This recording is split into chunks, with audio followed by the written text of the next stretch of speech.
Again, this is an introduction to the laboratory activity sheet that I will be giving you.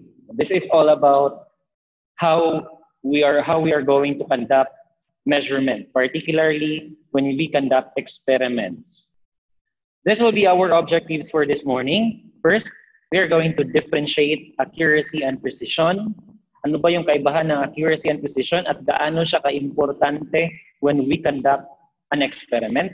Second, we are going to describe accuracy and precision of an experiment data using percent error and standard deviation. And then lastly, we are going to identify sources of errors in conducting an experiment. So basically, we only have two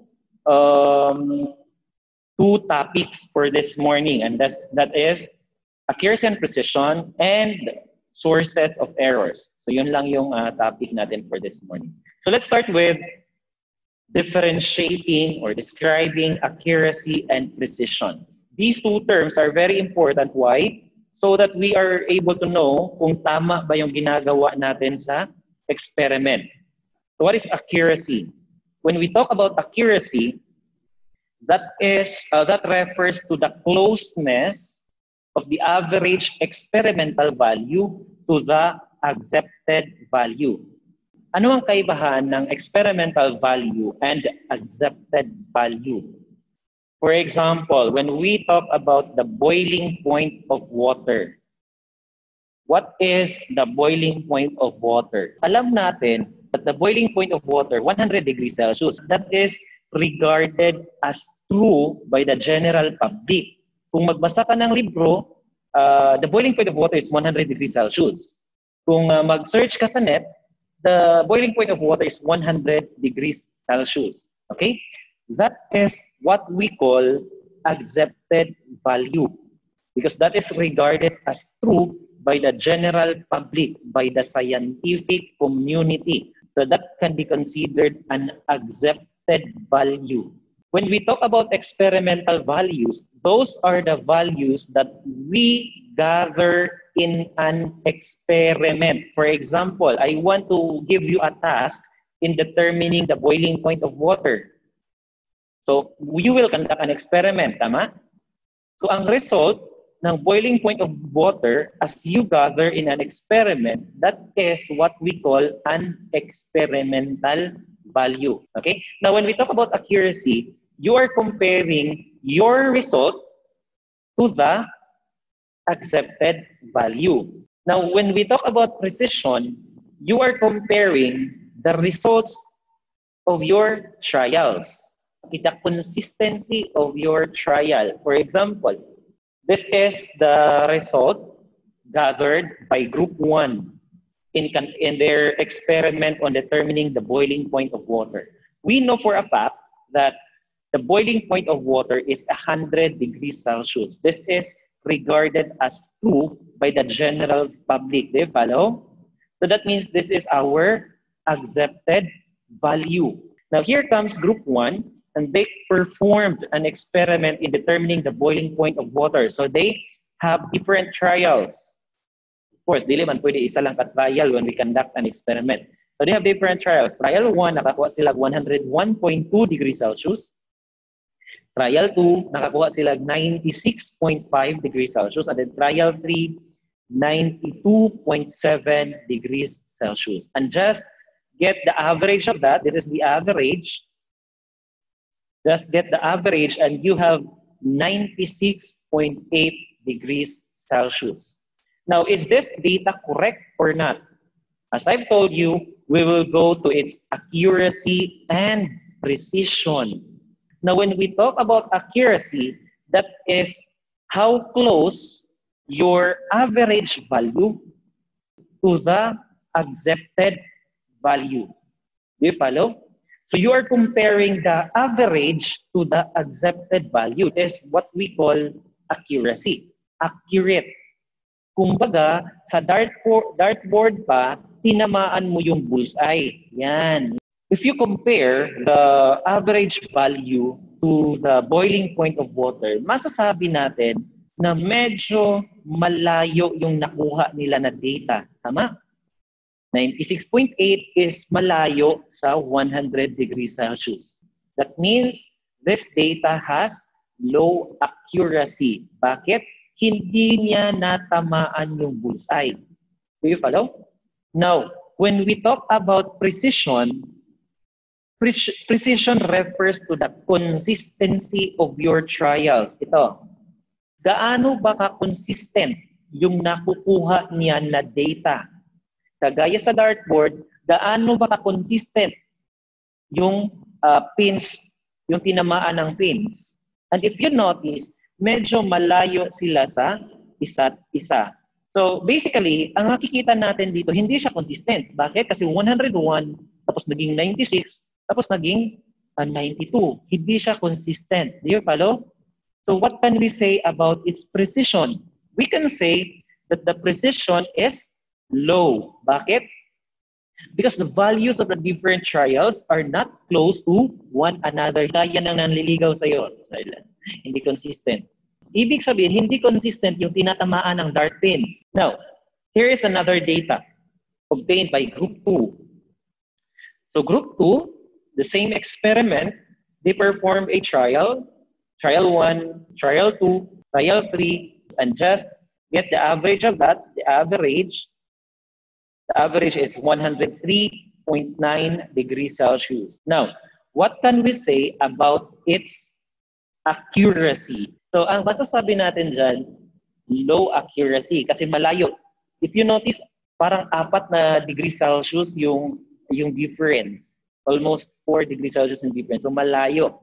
Now, how about its precision? We have high precision data. Bakit? Because the values of the different trials are close to each other. I hope you get the point. Now, para lang yung naglalaro tayo ng dart, as much as possible, yung tatamaan natin na data, at tatamaan natin is yung bullseye, yung true value. However, in this case, yung tinamaan niya is malayo. Hindi yung true value. Do you follow? So that means it is not accurate.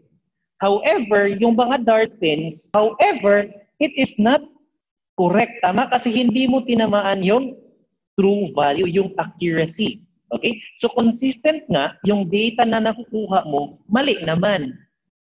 Ang tawag natin dyan, consistently wrong.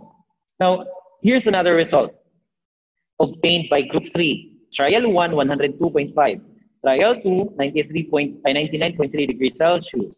Trial 3, 97.7. And then, just get the average, and the average of that is 99.8 degrees Celsius. Now, what can you say about its accuracy? So that means the average value is close to the accepted value. So that means high accuracy. Now, how about its precision? So low precision kasi the values of the different trials are not close to one another. Hindi siya consistent. Okay? Now, ito yung gusto nating makukuha when we conduct an experiment. So for example, Group 4, 99.5 degrees Celsius. Group 2, 100.1 degrees Celsius. Group 3, 99.7 degrees Celsius. And then the average is 99.8 degrees Celsius. If you notice, when we talk about accuracy, we are comparing, as I've said, we are comparing the average value to the accepted value. And we can say that the accuracy of this data is high. Kasi nga, close sila to each other. Okay? Now, how about its precision? We are comparing the results of the different trials. And if you notice, consistent. Tama? So that means the data has high precision. Para yung naglaro ka ng dart, tinamaan mo yung bullseye, tinamaan mo yung true value consistently. Pero, gaano ba kalapit ang lapit? How close is close? Lagi na lang natin sinasabi na accuracy is the closeness to the accepted value and precision is the closeness of the different trials. Pero gaano ba ka-close ang close? When we talk about accuracy, we are going to measure it using the concept of percent error. Formula for percent error is experimental value minus the accepted value. Itong experimental value, yung average, ito. That's the experimental value minus the average value all over the average value. And take note, it is an absolute value. Okay, absolute. So, ibig sabihin, walang negative. Hindi yan magne-negative kasi absolute. Okay, and then times 100. So, in this case, for example, sa group D or group 4, yung error niya, we have 99.8%, 99.8%, 99.8 degrees Celsius minus 100 degrees Celsius all over 100 degrees Celsius times 100. And that will give us 0.2%. And the question is that error acceptable? When we conduct quantitative research, the usual margin of error is 5% margin of error. That is the allowable error in the research or in the experiment. So if ever ang margin of error mo is 5%, that means the level of confidence is 95%. When you are in the medical allied field, of course, kayo sa medical allied field kayo, usually the allowable percent error in a medical allied field is 2% margin of error. That means 98% level of confidence. So, ibig sabihin, in our experiment also, we will use the same standard. 5% lang ito, 5% margin of error. Okay? Now, always remember that the percent error must always be reported into one decimal place. Now, how about precision? If accuracy is percent error, in precision, we measure precision by the standard deviation. So, standard deviation tayo. Remember in statistics, when we talk about standard deviation, that is the measure of the spread. Kung gaano ka-spread out yung data natin. The standard deviation is given by this formula. Okay? So, ang standard deviation na yan, makukuha natin is 0.308. As I've said, hindi ko na itackle yung formula na yan ha, kasi tapos na yan sa statistics. And always take note that our standard deviation must be reported into one significant figure only. So that means this will become 0.3. Now, this 0.3 is very important when we conduct an experiment because that is our uncertainty. Anong ibig sabihin ng uncertainty, sir? Hindi tayo sure dyan. Remember the definition natin doon sa significant figures? There is always an uncertainty yung estimate natin. Next is, we are going to match the measurement. So, i-match natin si measurement natin ito. Match natin siya sa uncertainty to make sure that they have the same place value. Anong ibig sabihin nun? Dapat pareho lang sila kung ilan lang yung decimal place or ilan lang yung, ano yung place value niya. For example, ano ba ang place value ng 3 na to? The place value here is 10. Tama? Or 1 decimal place. That means our answer or our measurement must also be until 1 decimal place only. So that means it should be reported as 99.8 degrees Celsius plus minus or give or take 0.3 degrees Celsius. So they have the same place value. Do you follow? We do not report it as 99.8 degrees Celsius. Kasi kapag yan ang sasabihin mo, that will give me an implication na that is exactly the value. However, meron tayo always uncertainty. That is why we should also report the uncertainty. 99.8 degrees Celsius, give or take 0.3 degrees Celsius. So what does it mean? Anong ibig sabihin ng plus minus, sir? Ang ibig sabihin yan, so 99.8 degrees Celsius, give or take 0.3 degrees Celsius. Na kay allowance, tama? So, if you are reporting your experiment like this one, you are saying na the boiling point of water is somewhere between 99.5 to 100.1. You follow? There is the truth somewhere in between. Okay? I hope that is clear. Let's have another example para magiging mas klaro siya. This data. So you just measure the standard deviation. So the standard deviation is 4.258. And remember, we will always report our standard deviation into one significant figure, 4. That is our uncertainty. So that means, titingnan natin ngayon your measurement to the uncertainty. Compare natin yung measurement natin to the uncertainty in such a way that they will have the same place value. Ano ba yung place value natin sa ating uncertainty? The place value is ones. Tama? Ones lang muna ang place value.